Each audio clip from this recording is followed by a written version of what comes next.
तहे दिल से Jammu Kashmir electrical engineering graduate association, Jammu Kashmir electrical power employees and engineers coordination committee के तमाम कॉन्स्टिट्यूएंट यूनियंस यहाँ पे आज आपके सामने बैठी है। आज की प्रेस कॉन्फ्रेंस एक इमरजेंट प्रेस कॉन्फ्रेंस इसलिए करनी पड़ रही है क्योंकि जम्मू की जो पावर एम्प्लॉइज एंड इंजीनियर्स की फ्रेटर्निटी है, despite reduction of AT&C losses vis-a-vis the other discoms of J&K and remarkable progress on all fronts in the flash floods of Rajouri and Poonch, our people have been handed over suspension. 9 mines से लेकर assistant executive engineer को managing director JPDCL के द्वारा arbitrary, illegitimate और एक dictatorship manner में without conducting a proper inquiry he has placed them under suspension. They have been given no opportunity hearing or even the material on record has not been taken. मैं बताना चाहता हूं कि जम्मू कश्मीर के managing director जो JPDCL के हैं, उन्होंने assistant executive engineer, junior engineer, lineman, technical staff को सस्पेंड किया है without giving them fair opportunity for even hearing. जो टेक्निकल रिकॉर्ड अवेलेबल था उसको भी उन्होंने कंसिडर नहीं किया। इनफैक्ट उन्होंने उस रिकॉर्ड को कंसील किया, छुपाया। उन्होंने एडमिनिस्ट्रेटिव डिपार्टमेंट में लेटर लिखी कि जम्मू में जो स्पेशल एनफोर्समेंट टीम ने इंस्पेक्शंस की, वहां पे जो इलीगली कंज्यूमर चला रहे थे, पावर थेफ्ट कर रहे थे, उनके ऊपर कोई कार्रवाई अभी तक की नहीं गई है। ये मैनेजिंग डायरेक्टर JPDCL कह रहे हैं, जबकि रिकॉर्ड उसके उलट पेनल्टी जो इंपोज की गई है, जो 2024 से लेकर 26 तक तमाम FIRs रजिस्टर करने की कोशिश की गई है under the section 135(1) of the LXT act, उनको रजिस्टर नहीं कराने का फेलियर मैनेजिंग डायरेक्टर JPDCL का होना चाहिए instead of our employees. Our employees, engineers, SDOs have given FIRs. उन्होंने FIR रजिस्टर करने की कोशिश की है इन सर्टेन एरिया जहां पे हैबिचुअल ऑफेंडर्स हैं। आपके इलाकों में भी कुछ लोग मनमाने तरीके से अपनी जोर जबरदस्ती से गुंडागर्दी के बल पे हैबिचुअल जो लोग हैं वो जब चोरी करते हैं तो हमारा एम्प्लॉय उनके साथ झगड़ नहीं सकता, उसके खिलाफ FIR रजिस्टर कर सकता है।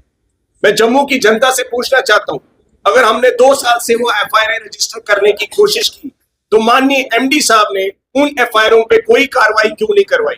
माननीय SSP साहब ने क्यों नहीं कार्रवाई कराई? और आज आप पोस्टर बॉय बनाना चाहते हैं हमारे डिपार्टमेंट के एम्प्लॉइज को, रिवॉर्ड नहीं दिया आपने। 15 अगस्त आने वाली है, आपने उनको सस्पेंशन लेटर थमाया। मोreover, जो मैनेजिंग डायरेक्टर है वो असिस्टेंट एग्जीक्यूटिव इंजीनियर का सस्पेंशन करने के कॉम्पिटेंट ही नहीं, उनकी एडमिनिस्ट्रेटिव अथॉरिटी ही नहीं थी।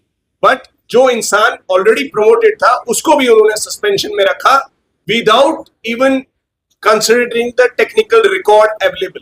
जो वहां पे कागज है, किसी भी इंसान को किसी भी महकमे में, चाहे वो घर में भी होता है, पहले उसको एक पूछा जाता है कि आपसे ये गलती हुई या आप इसकी गलतियों का एक ये चिट्ठा है। कोई चीज बिना बताए उनको सस्पेंड किया है। दूसरा मैं कहना चाहता हूं, हमारे एम्प्लॉइज पिछले 2 साल से सोलर की वजह से, सोलर घर स्कीम को लगाने के दबाव की वजह से इतना डिस्ट्रेस्ड है कि हमारे इस टाइम पे 4 AWs और एग्जीक्यूटिव इंजीनियर्स के साथ साथ रियासी के सब कंप्लीट डिवीजन की सैलरी बंद की गई है 2 महीने से। आप बताइए, क्या कंज्यूमर को ये वॉलंटरी अडॉप्ट करना है या हमें उसको फोर्स करना है? जो सोलर घर स्कीम के कंसर्न्स हैं रूरल एरियाज में, जहां पे पावर सप्लाई पहुंचना ही बड़ी बहुत एक चैलेंज है, जहां पे आपका कंज्यूमर जो है वो इतना पे नहीं कर सकता है कि वो अपफ्रंट आपको 70,000 80,000 रुपए लगा के सोलर लगाए।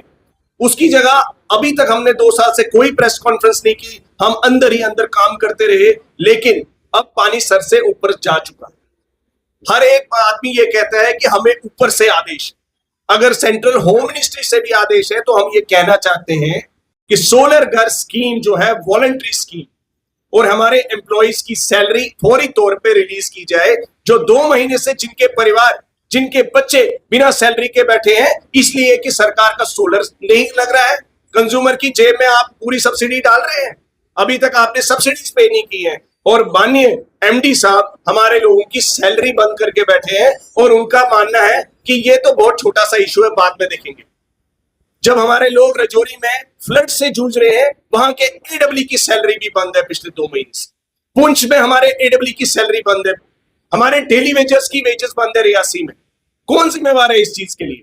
मतलब तानाशाही ना हमने पहले सही थी, ना हम अब सहेंगे। और इस माध्यम से Jammu Kashmir power employees and engineers coordination committee ने 48 घंटे का टाइम मैनेजिंग डायरेक्टर जेपीडीसीएल को दे दिया है।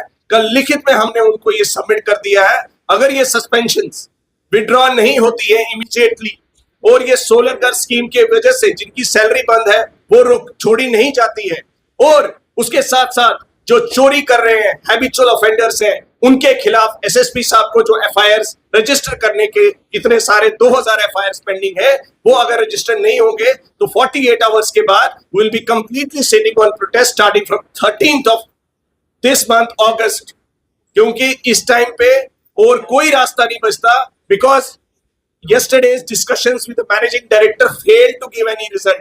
We have met managing director, but he continues to understand but do no action in our favor. अगर आपको लगता है कि आपसे गलती हुई है तो कौन सी इतनी बात है कि आप एक्नॉलेज नहीं कर सकते?